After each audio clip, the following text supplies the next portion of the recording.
Season of the Deep.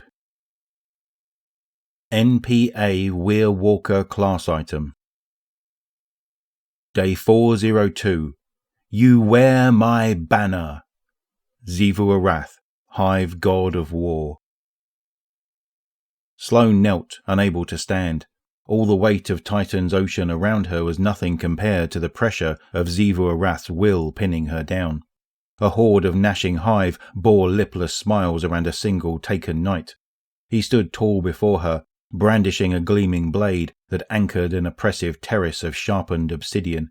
The terrace loomed over their heads, a voice cutting through the gnashing, eager-toned like running blood. Soldier of the sky, your strength wanes, your strategy too obvious. You took without claim, and now I claim you. The sky, drawn to fall once more, pinned by night's blade. Summon your meagre light, your sky tether. You are defeated.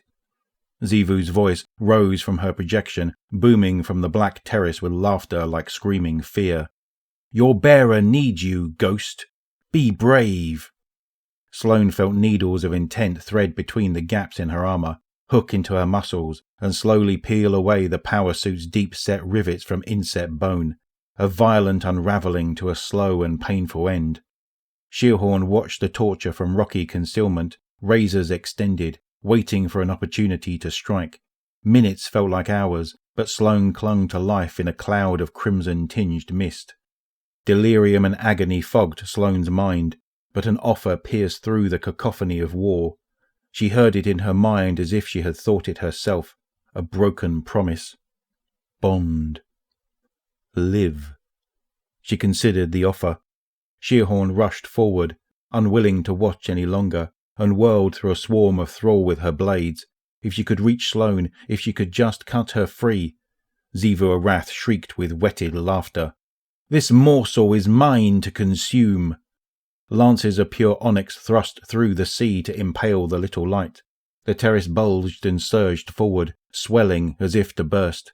For a moment, Shearhorn believed Xivu Arath would burst through the black terrace herself, wielding a blade in corporeal hand.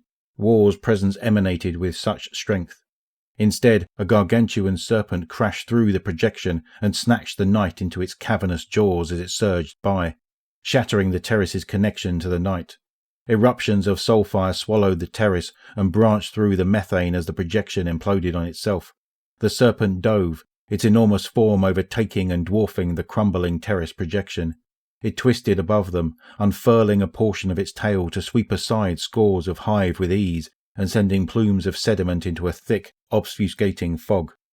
Sloane collapsed, and Shearhorn rushed to her side, cutting through an acolyte before it could raise its shredder. "We need to go! Get up!" Shearhorn exclaimed, and began stitching Sloane's gushing wounds and mending bones where she could. All around them the hive fired wildly into the sea, the soulfire pops of their deaths spurring tiny, muted explosions as it reacted with liquid methane. Before Shearhorn could get Sloane to her feet, the serpent slammed down in front of them, belly first, and shielded them from retaliatory hive salvos. Shearhorn darted in front of Sloane, razors ready against this giant beast, but the serpent simply looked at the Titan, its massive eyes spanning more than three of her, shoulder to shoulder. Once more, Sloane heard the promise in her mind. Bond. Live. And so they struck an accord.